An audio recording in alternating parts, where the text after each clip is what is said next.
بھی کبھی آمینہ کے لال کو گالی نہیں دے سکتا تھا، اس لیے کہ ماؤں کے دودھ کی شرافت ان کی بے ادبی سے انسان کو روک دیتی ہے۔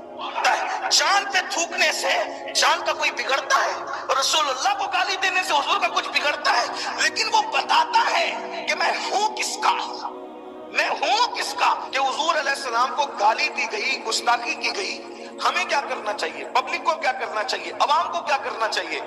کہ دنیا بھر میں اسلام اور مسلمین کے متعلق غلط پروپیگنڈے کا ایک سونامی آیا ہوا ہے، اور لوگ یہ کوشش کر رہے ہیں کہ کسی طرح اسلام اور مسلمین کو بدنام کریں۔ کسی ایک ملک کی بات نہیں، پوری دنیا کے حالات یہ ہیں کہ جس کو گلی کے چھوکرے بھی نہیں پہچانتے، جب وہ شہرت حاصل کرنا چاہتا ہے تو وہ ہمارے آقا صلی اللہ علیہ وآلہ وسلم پر بھونکنے لگتا ہے، حضور اکرم صلی اللہ علیہ وآلہ وسلم کی بے ادبی کرنے لگتا ہے، حضور کو گالیاں دینے لگتا ہے۔ پوری دنیا کا یہ حال ہے، کسی ایک ملک کا نہیں، کسی ریاست کا نہیں، کسی خطے کا نہیں۔ اور مسلمانوں کے جذبات، قلبی جذبات مصطفیٰ جان رحمت سے ایسے جڑے ہوئے ہیں کہ ایک حد تک ہم اپنے باپ کے لیے تو برا سن سکتے ہیں، لیکن ہم اپنے نبی کے لیے برا نہیں سن سکتے۔ ایک کیفیت یہ ہے، تو جہاں حضور علیہ السلام کو گالیاں دی جاتی ہیں، مشرق سے لے کے مغرب تک، شمال سے لے کے پوری دنیا کا مسلمان بے چین ہو جاتا ہے، بے قرار ہو جاتا ہے۔ لیکن آج میں آپ کے سامنے جب اللہ کے رسول کی گستاخیاں کی جائے، جب حضور علیہ السلام کو گالیاں دی جائے، تو اس وقت ہماری ذمہ داری کیا بنتی ہے؟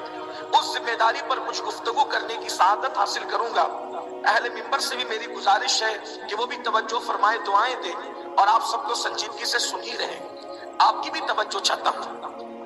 ایک مرتبہ 14ویں صدی کے مجدد امام اہل سنت سیدی اعلیٰ حضرت سے سوال کیا گیا کہ اللہ کے رسول صلی اللہ علیہ وآلہ وسلم کو گالی دی گئی، حضور علیہ السلام کی شان میں گستاخی کی گئی، تو کیا کرنا چاہیے؟ یہ بہت خاص بات میں آپ کے سامنے پیش کر رہا ہوں۔ اس کشتہ عشق رسول سے پوچھا جا رہا ہے کہ حضور علیہ السلام کو گالی دی گئی، گستاخی کی گئی، ہمیں کیا کرنا چاہیے؟ پبلک کو کیا کرنا چاہیے؟ عوام کو کیا کرنا چاہیے؟ تو اس عاشق رسول نے جواب دیا، فرمایا مسلمان صحیح العقیدہ ان کی طرف التفات ہی کیوں کرے؟ یعنی مسلمان ان کی طرف توجہ ہی کیوں دیتے ہیں؟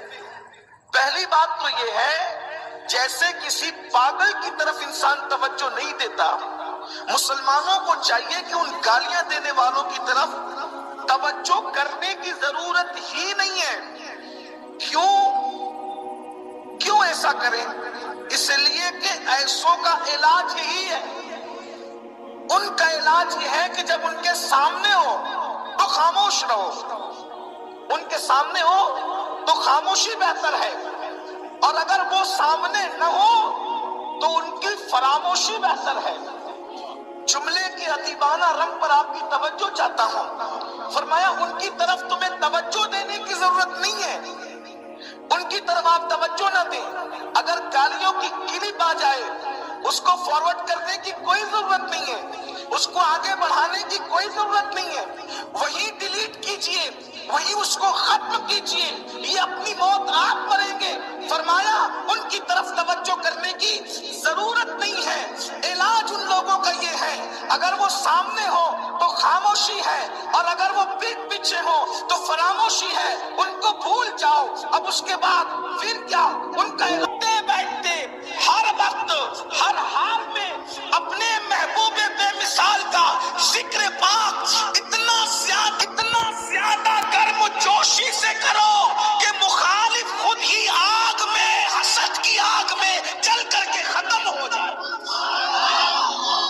علاج کتنا بہتر ہے کہ اپنے نبی کا ذکر اتنی کثرت سے کرو، اتنی کثرت سے کرو، اتنی گرم جوشی سے کرو کہ بچہ ذکر مصطفیٰ سے اپنی زبان کو تر کر لے۔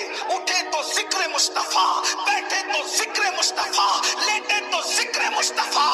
ذکر مصطفیٰ اتنا کثرت سے ہو کہ اگر تمہارے گھر میں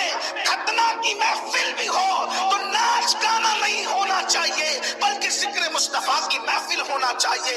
اگر تمہارے گھر میں شادیاں ہو تو بھی ذکر مصطفیٰ کی محفل ہونی چاہیے. اگر تمہارے گھر سے جنازے اٹھ رہے ہو، زیارت کی محفل ہو، ڈیجے کی محفل ہو، 10ویں 20ویں کی محفل ہو تو بھی ذکر مصطفیٰ ہونا چاہیے. اس کی وجہ یہ ہے اگر غم میں ذکر مصطفیٰ کرو گے تو غم ختم ہو جائے گا، اور خوشیوں میں ذکر مصطفیٰ کرو گے تو انشاءاللہ تمہاری خوشیاں دوبالا ہو جائے گی. تو پتہ چلا گرم جوشی کے ساتھ، پورے یقین کے ساتھ اپنے نبی کا ذکر کرو، کثرت سے ذکر کرو، بیٹھتے اٹھتے مدد کے واسطے یا رسول اللہ کی کثرت کیجئے. شرک ٹھہرے جس میں تعظیم حبیب، اس پورے مذہب پہ لعنت کیجئے چرچا انہی کا صبح و شام، جانے کافر پر قیامت کیجئے.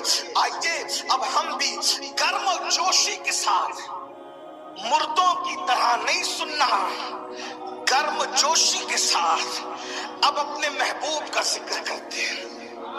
سبحان اللہ سبحان اللہ. گرم جوش.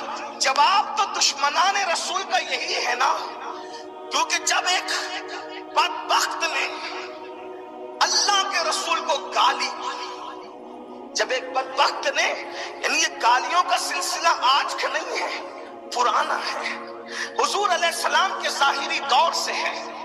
جب ایک بدبخت نے، توجہ فرمائیں، اگر توجہ حیدرآباد کے عاشقوں کی تو میں عرض کروں، کیا ایک بدبخت نے اللہ کے رسول کو گالی دی تو آقا نے صحابہ سے فرمایا تم میں کون ہے، تم میں کون ہے جو میری طرف سے اس بدبخت کو جواب دے، تم میں کون ہے جو میری طرف سے اس بدبخت کو، کیونکہ اس بدبخت نے جو گالی دی تھی وہ اشعار کی شکل میں دی تھی.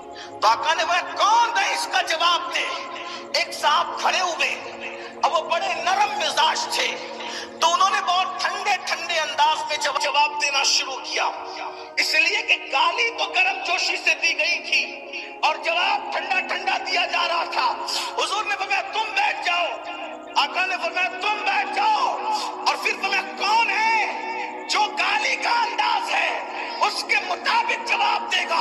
تو پھر حضرت سیدنا حسان بن ثابت کھڑے ہوئے اور اتنا کرارا جواب دیا، اتنا سخت جواب دیا کہ حضور نے خوش ہو کے کہا اللہم اجد الحسان بروح القدس، جب تک حسان میری طرف سے جواب دیتا رہے گا اللہ کو جبریل کے ذریعے سے اس کی مدد فرماتا ہے. سبحان اللہ سبحان اللہ سبحان اللہ. گرم جوشی بھی کوئی چیز ہے.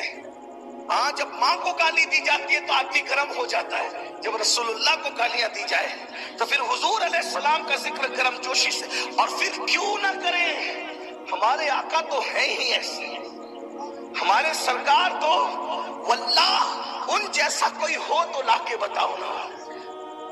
لوگ ان کو گالیاں دیتے مجھے حیرت ہے، اور میں تو لوگوں کو کہتا ہوں، پورے ہندوستان میں پوری دنیا میں لوگوں کو کہتا ہوں بھائیو، کوئی ضروری نہیں ہے کہ دوسرے مذہب کا ہر آدمی رسول اللہ کو گالی دے. نہیں، ہر غیر مسلم حضور کو گالی نہیں دیتا اور دے بھی نہیں سکتا. غیر مسلم گالی دیتے یہ ضروری نہیں ہے، بلکہ ہمارے نبی کو گالی صرف وہی دیتا ہے جس کا باپ ایک نہیں ہوتا اور اس کی ماں نیک نہیں ہوتی. حضور کو جو گالی دیتا ہے وہ حضور کا کیا بگاڑتا ہے؟ چاند پہ تھوکنے سے چاند کا کوئی بگڑتا ہے؟ رسول اللہ کو گالی دینے سے حضور کا کچھ بگڑتا ہے؟ لیکن وہ بتاتا ہے کہ میں ہوں کس کا، میں ہوں کس کا. جب گالی دی ایک شخص نے، اس کا نام تھا ولید ابن مغیرہ. یہ میں کوئی جذبات کی بات نہیں کر رہا ہوں، ولید ابن مغیرہ، اس نے گالی دی تو اللہ نے اس کے 10 عیب گنائے قرآن میں. سورہ نون والقلم کے اندر 9 گنائے، تو وہ سب جانتا تھا کہ یہ سارے عیب میرے اندر موجود ہے، کیونکہ انسان اپنے آپ کو بہتر جانتا ہے، اپنے آپ سے بہتر کون جانتا ہے. تو پھر اس کے بعد 10واں عیب جو گنایا تو قرآن نے کہا وَتُلِّمْ بَعْدَ ذَلِكَ زَنِيمٌ، محبوب جس نے تجھے گالی دی ہے پیارے، وہ تو اپنے باپ کا بیٹا ہی نہیں ہے، وہ تو اپنے باپ کا